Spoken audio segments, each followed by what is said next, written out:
സങ്കീർത്തനങ്ങൾ അധ്യായം 34. ഞാൻ യഹോവയെ എല്ലാ കാലത്തും വാഴ്ത്തും. അവൻ്റെ സ്തുതി എപ്പോഴും എൻ്റെ നാവിന്മേൽ ഇരിക്കും. എൻ്റെ ഉള്ളം യഹോവയിൽ പ്രശംസിക്കുന്നു. എളിയവർ അത് കേട്ട് സന്തോഷിക്കും. എന്നോട് ചേർന്ന് യഹോവയെ മഹിമപ്പെടുത്തുവിൻ. നാം ഒന്നിച്ച് അവൻ്റെ നാമത്തെ ഉയർത്തുക.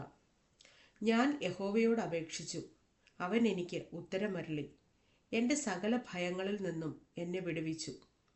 അവങ്കലേക്ക് നോക്കിയവർ പ്രകാശിതരായി, അവരുടെ മുഖം ലജ്ജിച്ചു പോയതുമില്ല. ഈ എളിയവൻ നിലവിളിച്ചു, യഹോവ കേട്ടു. അവൻ്റെ സകല കഷ്ടങ്ങളിൽ നിന്നും അവനെ രക്ഷിച്ചു. യഹോവയുടെ ദൂതൻ അവൻ്റെ ഭക്തന്മാരുടെ ചുറ്റും പാളയമിറങ്ങി അവരെ വിടുവിക്കുന്നു. യഹോവ നല്ലവനെന്ന് രുചിച്ചറിവിൻ. അവനെ ശരണം പ്രാപിക്കുന്ന പുരുഷൻ ഭാഗ്യവാൻ. യഹോവയുടെ വിശുദ്ധന്മാരെ, അവനെ ഭയപ്പെടുവിൻ. അവൻ്റെ ഭക്തന്മാർക്ക് ഒന്നിനും മുട്ടില്ലല്ലോ. ബാലസിംഹങ്ങളും ഇര കിട്ടാതെ വിശന്നിരിക്കും. യഹോവയെ അന്വേഷിക്കുന്നവർക്കോ ഒരു നന്മയ്ക്കും കുറവില്ല. മക്കളെ, വന്നെനിക്ക് ചെവി തരുവിൻ.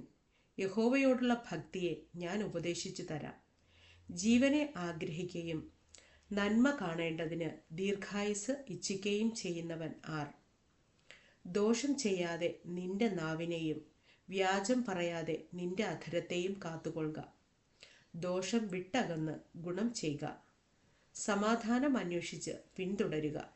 യഹോവയുടെ കണ്ണ് നീതിമാന്മാരുടെ മേലും അവൻ്റെ ചെവി അവരുടെ നിലവിളിക്കും തുറന്നിരിക്കുന്നു. ദുഷ്പ്രവൃത്തിക്കാരുടെ ഓർമ്മയെ ഭൂമിയിൽ നിന്ന് ഛേദിച്ചു കളയേണ്ടതിന് യഹോവയുടെ മുഖം അവർക്ക് പ്രതികൂലമായിരിക്കുന്നു. നീതിമാന്മാർ നിലവിളിച്ചു, യഹോവ കേട്ടു. സകല കഷ്ടങ്ങളിൽ നിന്നും അവരെ വിടുവിച്ചു. ഹൃദയം നുറുങ്ങിയവർക്ക് യഹോവ സമീപസ്ഥൻ. മനസ്സു തകർന്നവരെ അവൻ രക്ഷിക്കുന്നു. നീതിമാന്റെ അനർത്ഥങ്ങൾ അസംഖ്യമാകുന്നു.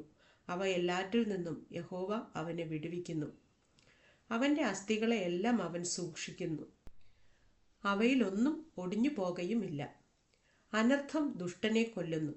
നീതിമാനെ പകയ്ക്കുന്നവർ ശിക്ഷ അനുഭവിക്കും. യഹോവ തൻ്റെ ദാസന്മാരുടെ പ്രാണനെ വീണ്ടുകൊള്ളുന്നു. അവനെ ശരണമാക്കുന്നവരാരും ശിക്ഷ അനുഭവിക്കയില്ല.